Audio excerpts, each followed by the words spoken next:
What? Are we on? Oh my goodness, where's my announcer? Oh, what a slipshod program this is. What do I expect for $11? All right, I am Sybil Bruncheon.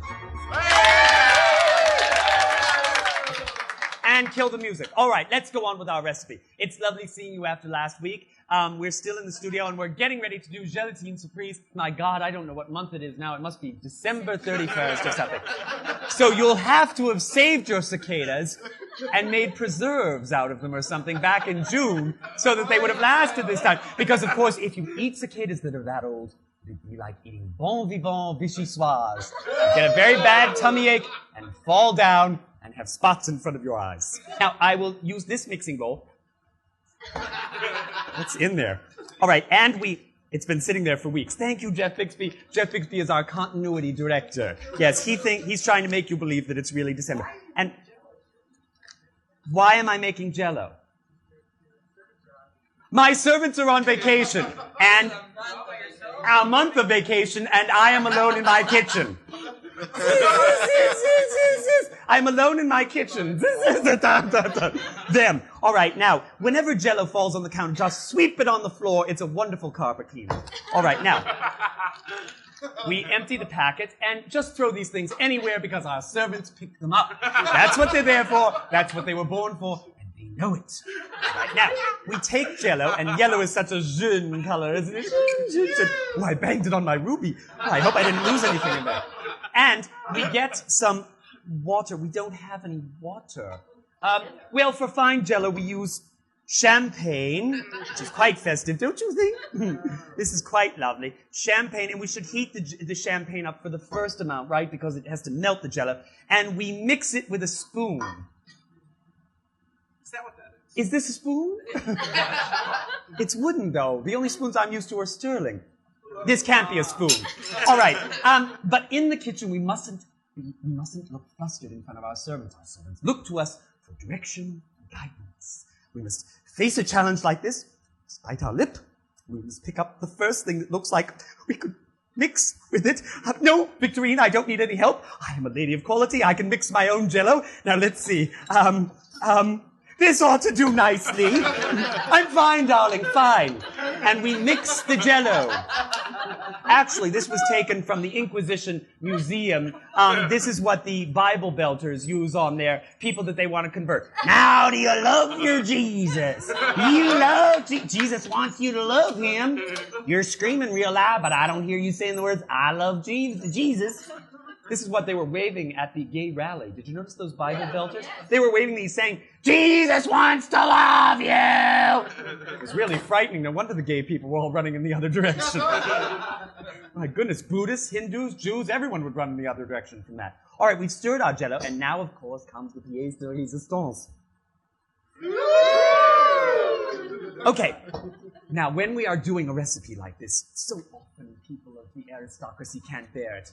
And so there's only one thing to do. We take off our tiaras, we put them in our Teflon tiara holder, and burp the seal, that keeps them fresh and crisp.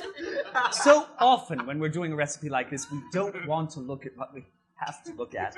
So we put on a special mummy's mask. And this is very good. You see, there are so many unpleasant odors and things in the kitchen. We really don't want to be a part of them, do we? I mean, we don't want to look at them or smell them, even though we're made to eat them.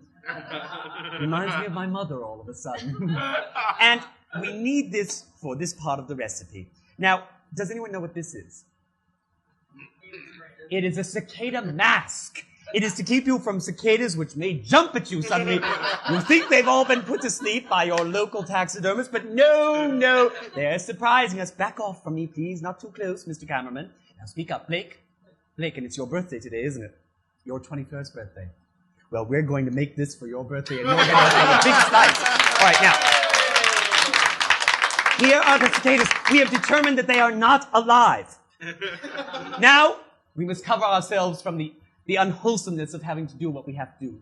Lowering lobsters into pots, crabs into steaming things, cicadas. I am a humanitarian. I am a soft, easygoing aristocrat. I can't bear to watch this. And we throw them in. We mix them around with our braces from the 19th century. Some of them have come back to life. Lemon Jello will do that to you. That's why it's good to use it as a facial. Now, it brings our skin back to life.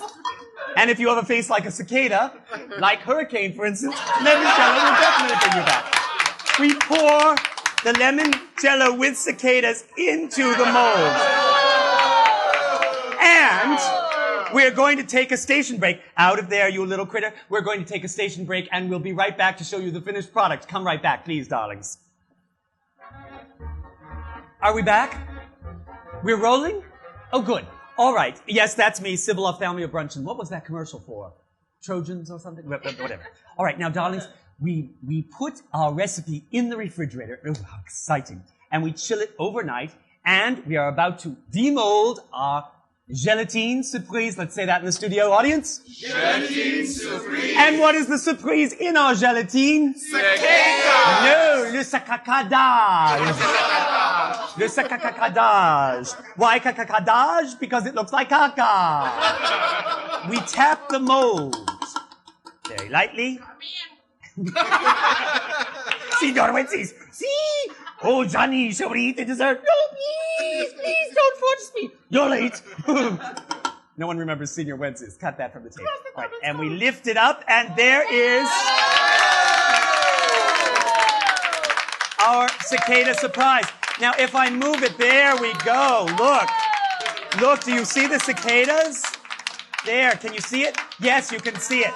Now, when we serve this, we serve it to our guests, and the way we do it is we slice very nicely, and we slice it again, and we have guests like Mayor Lucan and Mr. Celeste, my hairdresser, who works sometimes as your governor, and we have Tammy Baker, and we pick it up with this, and we serve it and say, Ambassador, would you like some Gelatin Supreese? Oh, it's a French dish. I learned it with Edith Piaf in France after the war. Or should I say Edith Pilaf? And of course, they take it like that. And we take a little bit here. And of course, then it's always polite, as a lady of quality, to taste the recipe ourselves. And so we simply smile very beautifully and say, bon appetit.